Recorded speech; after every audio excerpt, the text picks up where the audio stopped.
क्या हुआ है इस बच्ची को? ये बच्ची को बेचारी 10 साल हो गए। 10 साल तो शैतान कब से इसके जीवन में 10 साल 12 साल हो गए। ऐसे खेलता रहता है? अय शैतान, शट इसकी बॉडी को, इसके कुक को, जो तो इसकी जिंदगी में राज कर रहा है, शट शट। तो ब्रदर जी बताइए कि आपकी शादी कब हुई थी?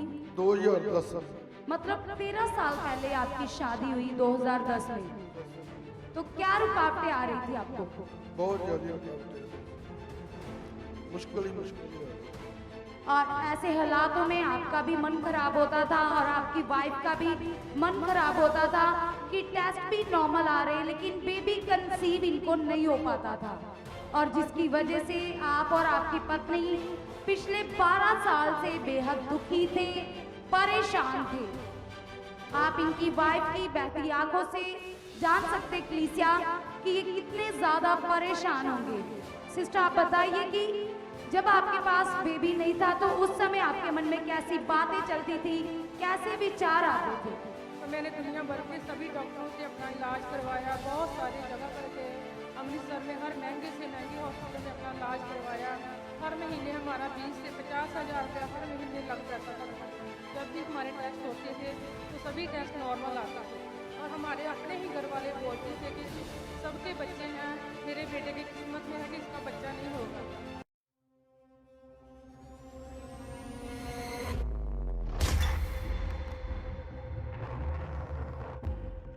ये बेबी ब्लेसिंग की बहुत बड़ी गवाही है। इस सिस्टर का नाम अमनप्रीत है और साथ ही में इनके हस्बैंड है जिनका नाम अंग्रेज सिंह है, और ये परिवार अमृतसर में राजा सांसी के रहने वाले हैं। और आइए इस गवाही को हम इनके मुंह से जानेंगे। तो ब्रदर जी बताइए कि आपकी शादी कब हुई थी? 2010 में। मतलब 13 साल पहले आपकी शादी हुई 2010 में।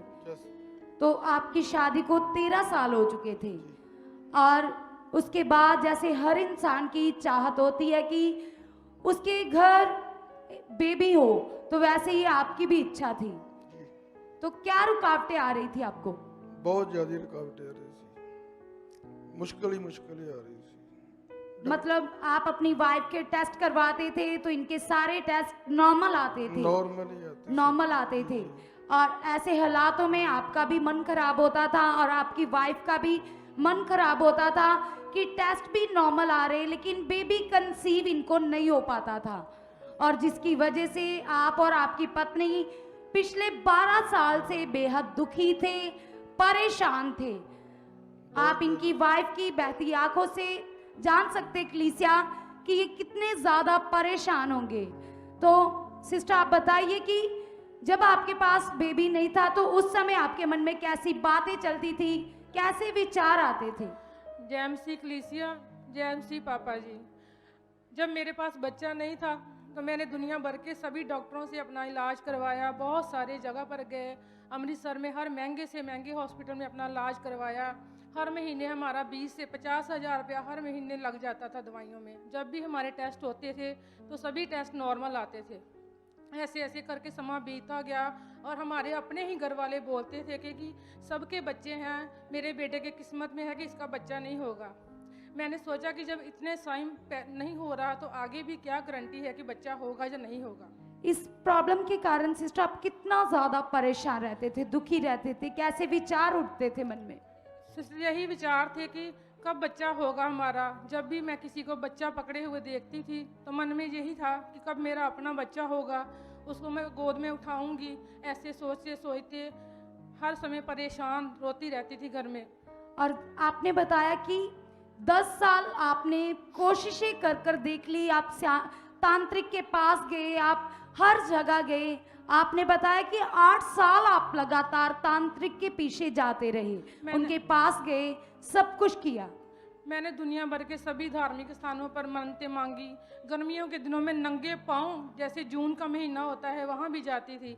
तांत्रिक बाबों के पास गई, जहाँ भी कोई जितने पैसे मांगता था उतने पैसे दे देती थी। आप डॉक्टर्स के पास भी गए और वैदो हकीमों के पास जाकर भी आपने सब कोशिशें कर ली थी? हाँ, सभी कोशिशें कर ली, लेकिन कोई भी रिजल्ट नहीं मिलता था हमें। और आपने बताया कि इसके बाद आप पूरी तरह से अपनी बेबी प्राप्ति की आस छोड़ चुके थे, क्योंकि आपकी एज भी बढ़ती जा रही थी और एज बढ़ने के कारण आप अपनी उम्मीद छोड़ चुके थे कि आपको कभी बेबी होगा। हमने सभी उम्मीद छोड़ दी थी। फिर हमने सोचा कि हम किसी का बच्चा अडॉप्ट कर लेंगे। जब भी हमें बच्चे की पहले हाँ हो जाती थी, उसके बाद जब समय आता तो बाद में वो मना कर देते थे। फिर जहाँ परमेश्वर से आने से पहले हमने किसी ने बोला कि हम आपसे 5 लाख रुपया लेंगे और आपको बच्चा दे देंगे। तो मैंने परमेश्वर के आगे बोला कि ये उधर से ना हो जाए, अब मुझे बच्चा नहीं चाहिए क्योंकि मुझे परमेश्वर ही देगा। तो आप देख सकते कि ये बहन कितनी ज्यादा मतलब दुखी थी जब ये परमेश्वर को नहीं जानती थी। और सिस्टर आप पहली बार कब आए यहाँ पर? सिस्टर मैं अब इधर 2020 में आई थी। जब आप पहली बार आए तो आपने बताया कि उस समय आपके साथ आपके मदर थे, आपको जो लेकर आए थे। और पहली बार जब आप आए तो आपके ऊपर दुष्ट आत्मा प्रकट हुआ। तो आइए उस समय के सीन को हम देखेंगे।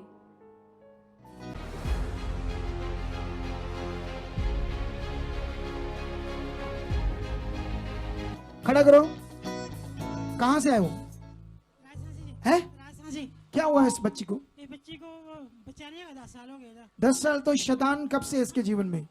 वो 10 से 12 साल हो चले। ऐसे खेलता रहता है? हाँ जी। अब चर्च में पहली बार आए हो? हाँ जी, पहली बार है। कभी कहीं चर्च नहीं गए? नहीं, आपका क्या विश्वास है, क्या करेगा परमेश्वर? सही करेगा जो करना। इसको आजाद करके इसको बच्चे की दाद देगा। आपको बढ़ना होगा, ठीक है?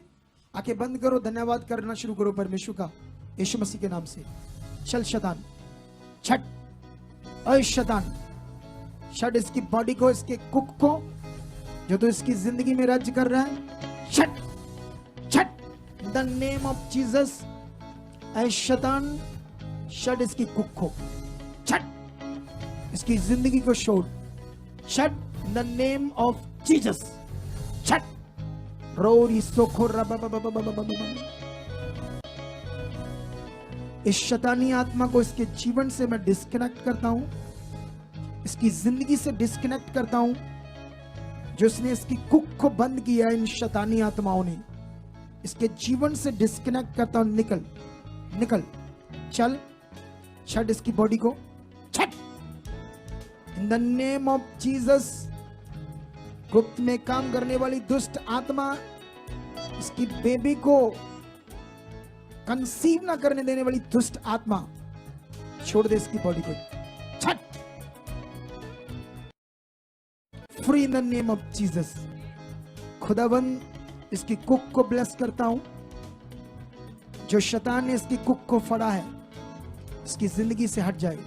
Out out in the name of Jesus, छट shut, free in the name of Jesus. आगे खुलाओ इसको बोलो जाओ, जो आपको बताया जाएगा वो करना, परमेश्वर ने आपके लिए कर दिया है।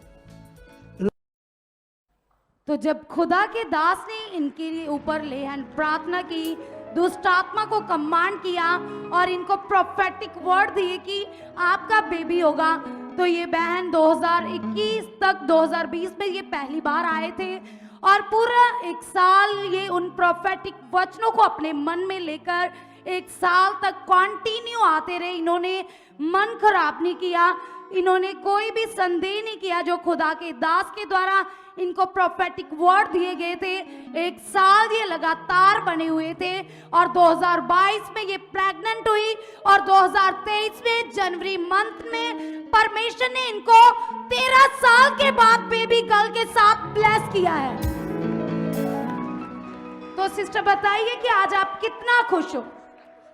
सिस्टर मैं बहुत सा खुश हूँ, मैं बयान नहीं कर सकती कि परमेश्वर ने मुझे इतनी खुशियाँ दी हैं। हाँ, क्योंकि मैं सब कुछ यही मैसेज देना चाहती हूँ कि जो संसार से कहीं से नहीं हो सकता, वो परमेश्वर करने की सामर्थ्य रखता है।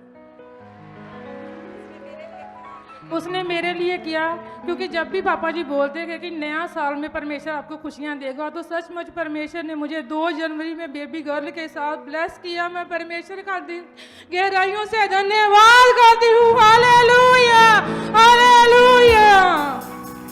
तो आज वो बहनें भी अपने लिए रिसीव कीजिए जिनकी बंद कुक्के आज वो खुलने जा रही है, क्योंकि खुदा के दास के द्वारा जब भी आपके लिए प्रोफेटिक वर्ड आते, जो लोग उन प्रोफेटिक वर्ड के ऊपर मन लगाते, उन्हें रिसीव करते हैं, वो अपने जीवन में खुदा की बड़ी सामर्थ को देखते हैं। जैसे इस बहन ने देखा, इन्होंने 1 साल तक ये बने हुए थे और कैसे 1 साल के बाद खुदा की बड़ी सामर्थ ने इनके जीवन में बड़ा कार्य किया और 13 साल के बाद इनको ब्लेस किया है। तो सब जन जोर से तारीफ करेंगे, धन्यवाद करेंगे, थैंक्स करेंगे उस जीवते परमेश्वर का जो आज आप सबको ब्लेस करने जा रहा है।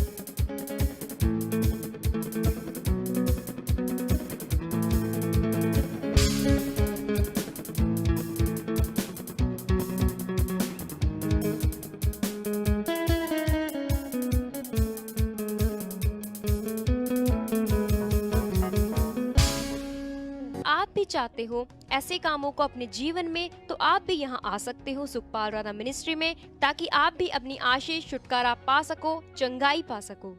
हमारे चर्च का पता है GT Road Manawala, Delhi Public School, New Bypass, Tarn Taran Road, Rajyawal Chowk. आप अगर दूर से आ रहे हो या किसी दूसरी स्टेट से आ रहे हो तो आपको 2 या 3 दिन तक यहाँ चर्च में रुकना होगा, ताकि हम आपको वो बातें बता सकें जिससे आपका निश्चय छुटकारा होगा। ये हमारे हेल्पलाइन नंबर्स हैं, आप इन नंबर्स पर कांटेक्ट करके यहाँ चर्च में आ सकते हो, प्रार्थना करवा सकते हो।